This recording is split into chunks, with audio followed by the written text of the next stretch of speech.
Alors ça y est, c'est l'automne, les feuilles tombent, la pluie va arriver, ou peut-être déjà chez toi.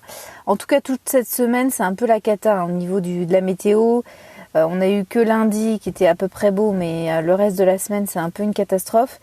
Et y a qu'à voir comment on s'habille. Tu vois, la semaine dernière, on pouvait éventuellement envisager quelques tenues, tu vois, de demi-saison. Mais là, ça y est, c'est pantalon, c'est gilet ou veste chaude. Et les plantes, c'est un peu pareil, tu vois, elles sont en période de transition. Et elles s'adaptent également. Nous-mêmes, en tant qu'humains, on s'adapte, on se couvre. Mais les plantes également, elles s'adaptent aussi. Et les plantes et les légumes d'été vont laisser peu à peu la place à la suite, à la continuité, à des légumes d'automne. Et tu te demandes, et en tout cas c'est pas mal de questions que j'ai vues en tout cas sur les réseaux sociaux et ce qu'on m'a posé cette semaine, tu te demandes peut-être si tu devrais arracher tes pieds de tomates parce que voilà, on va vers la pluie, on va vers le froid et tu sais que voilà, on va vers le mildiou, on va vers des maladies, on va vers la fin des tomates malheureusement. Et ça m'a fait penser à ça parce que tu vois, j'ai vu ma mère ce week-end et tu vois, elle a déjà tout arraché, tout enlevé, la totalité de ses pieds de tomates sont partis dans le composteur ou en tout cas elle a tout arraché. Je sais pas si c'est parti à la déchetterie. Mais pour ma part, moi j'ai rien enlevé, j'ai rien arraché, j'ai rien enlevé. Et aujourd'hui, je voulais qu'on regarde un petit peu les indices qui pouvaient te faire enlever tes pieds de tomates ou au contraire te les faire laisser en place. Premier indice, alors c'est plutôt des indices ou plutôt des idées reçues, c'est entre les deux, tu fais ton choix. Mais en gros, le premier indice, c'est la maladie. Est-ce que tes pieds de tomates sont malades aujourd'hui? Est-ce qu'ils ont le mildiou? Est-ce qu'ils ont d'autres maladies? Ça peut être d'autres maladies, mais en tout cas, le mildiou est plus répandu. Donc, si tu sais pas ce que c'est que le mildiou, c'est un champignon en fait qui se développe avec le froid et l'humidité qu'il y a dans l'air. Et en fait, ça attaque généralement le tronc de l'arbre de la tomate et après ça va aux feuilles et ensuite ça pourrit les fruits. Donc ça devient une couleur un peu marron qui se développe assez rapidement en fonction de la météo. Donc des fois ça peut être assez lent, des fois ça peut être très rapide. Tu peux voir quelques taches et quelques jours après ton pied est déjà quasiment mort. Donc tu peux avoir une croissance du champignon très rapide comme très lente. Et en fait, pour te dire un petit peu tout ça, ce que je trouve dommage, c'est que certaines personnes, dès qu'elles voient apparaître la maladie, elles arrachent tout. C'est-à-dire que dès qu'elles voient le mildiou, vite on arrache tout, comme ça va peut-être pas se répandre sur les autres pieds de tomates. Alors le problème de fonctionner comme ça, c'est que d'une, ça a peu de chances de se propager, surtout vu la météo qui arrive vers nous. On va plus vers des températures froides et de l'humidité, donc autant dire que même si tu as un ou deux pieds qui sont pas contaminés par la maladie, sache que ça va pas durer très longtemps. En tout cas, moi, pour ma part, et vu le retour d'expérience que j'ai eu, c'est qu'une question de temps avant que la totalité de tes pieds de tomates soit attaquée. Il y a aussi un autre cliché qui est que c'est pas parce que la plante est malade qu'elle donne plus de fruits. Comme je te l'ai dit, la maladie, elle va se répandre d'abord sur le tronc de l'arbre. Ensuite, elle va attaquer les feuilles. Mais ça peut être tout à fait... elle peut tout à fait continuer à donner des fruits. Même si le pied est attaqué, tu peux continuer à avoir des tomates rouges ou des choses comme ça. Donc ça peut rester en place comme c'est en fait, même si le pied est malade. Ensuite, moi je me référais au nombre de fruits et à la couleur qu'ont les fruits. Est-ce qu'il y en a beaucoup dessus? Est-ce que le fait d'arracher la totalité du pied, ça va pas te faire perdre en production? Parce que si tu arraches un pied où il y a une tomate, bon c'est pas grave. Mais si tu en as déjà de créées, elles sont déjà prêtes, elles sont pas prêtes à être enlevées, mais elles sont vertes, mais elles sont sur place, elles sont là et elles sont nombreuses. Donc ça c'est un peu dommage que ça peut être une production qui peut être intéressante pour toi. Et je vais t'en parler un petit peu plus après.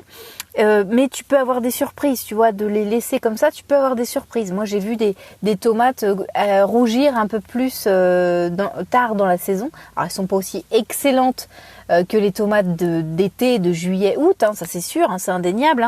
Mais ça peut être quand même des tomates qui peuvent faire office d'autres choses dans ta cuisine.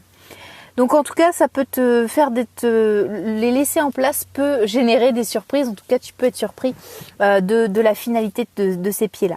Ensuite, la couleur des fruits, est-ce qu'ils sont verts, est-ce qu'ils sont rouges? Ça peut pencher ou pas dans la balance du choix d'arracher tout ou pas. Alors, en fait, la réalité de tout ça, de tous ces indices-là, le but, c'est de te montrer que la seule solution à apporter à tout ça, c'est en fonction de ce que toi tu veux faire. En fait, concrètement, est-ce que tu veux d'un côté planter autre chose rapidement? Est-ce que tu veux prendre la place de ces pieds de tomates aujourd'hui, là ou dans la semaine ou à la fin du mois de septembre?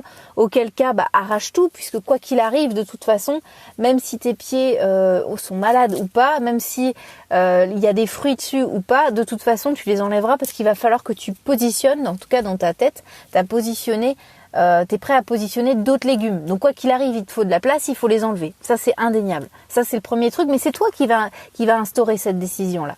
Deuxièmement, qu'est-ce que tu souhaites faire après? C'est-à-dire, même si tu as la place, imaginons que tu as beaucoup de place dans ton jardin, tu vas pas forcément cultiver là où il y a les pieds de tomates, donc concrètement, tu n'es pas dans l'urgence, tu peux les laisser en place.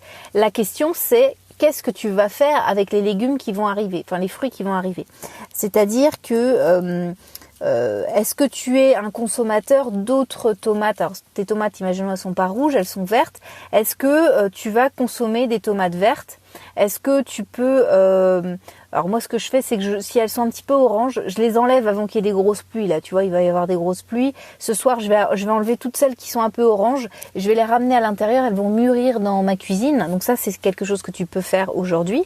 Si tu penses à arracher tes plants ou si tu vois qu'il va y avoir énormément de pluie, ça va abîmer tes fruits, surtout si c'est une pluie assez forte. En tout cas, je ne sais pas si ça va être une pluie assez forte, mais en tous les cas, je serais pas à même de les récupérer en pleine journée et d'aller sous la flotte récupérer mes tomates. Donc, je préfère anticiper.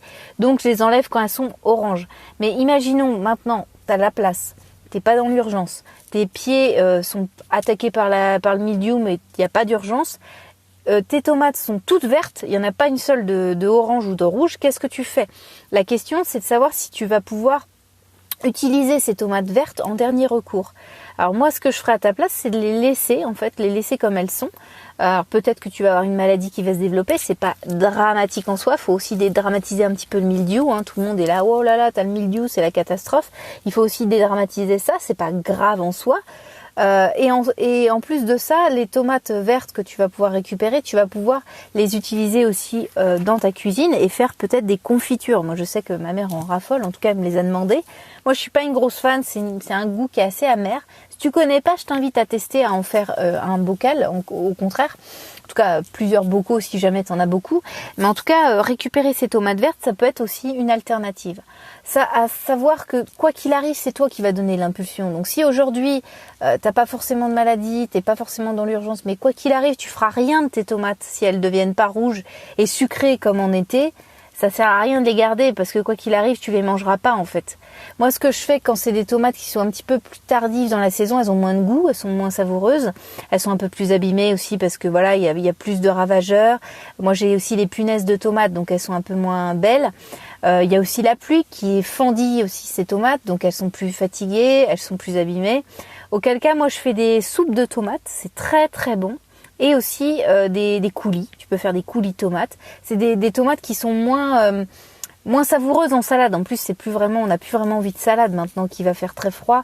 On a plus envie de chaleur et donc une soupe de tomates, ça peut faire office justement d'utiliser ces tomates qui sont du deuxième choix parce que c'est pas les tomates aussi savoureuses que tu pouvais avoir au mois de juillet, toutes belles en salade, toutes goûteuses. En tout cas, celles-là, elles sont un peu plus abîmées, elles sont plus tardives dans la saison, donc forcément, elles ont un goût différent et donc il faut s'adapter, il faut adapter sa cuisine en fonction de ce qu'on a dans son jardin. Donc voilà ce que je pouvais te dire. En tout cas, moi, si aujourd'hui t'es pas pressé, le conseil que je te donne, laisse-les en place, tu pourras avoir des surprises. Et si vraiment t'as pas du tout envie, tu vois qu'elles mûrissent pas du tout, écoute, tu dis c'est bon, je les enlève vraiment. Mais attends un petit peu, il y a encore un peu de soleil aujourd'hui, il y en aura peut-être encore demain ou après-demain, on sait jamais. La météo peut être un peu changeante. À voir la suite également au niveau de la semaine prochaine. Est-ce que tes pieds sont complètement trempés dans la flotte et ils sont complètement rabattus avec le mildiou et autres? Auquel cas, si ça donne vraiment plus rien, ton pied est vraiment à la fin de sa vie, enlève tout. Si par contre, effectivement, ils sont à peu près en bonne santé, tu vois qu'il y a des tomates qui sont à même de mûrir dans les prochains jours, ça peut être intéressant pour toi de les laisser en place et de voir ce que ça donne. Je trouve que ça ne coûte rien si tu n'es pas pressé de voir ce que ça peut donner chez toi et en plus, ça peut justement te faire créer des recettes nouvelles et dériver de ce que tu pouvais penser avoir dans ton jardin.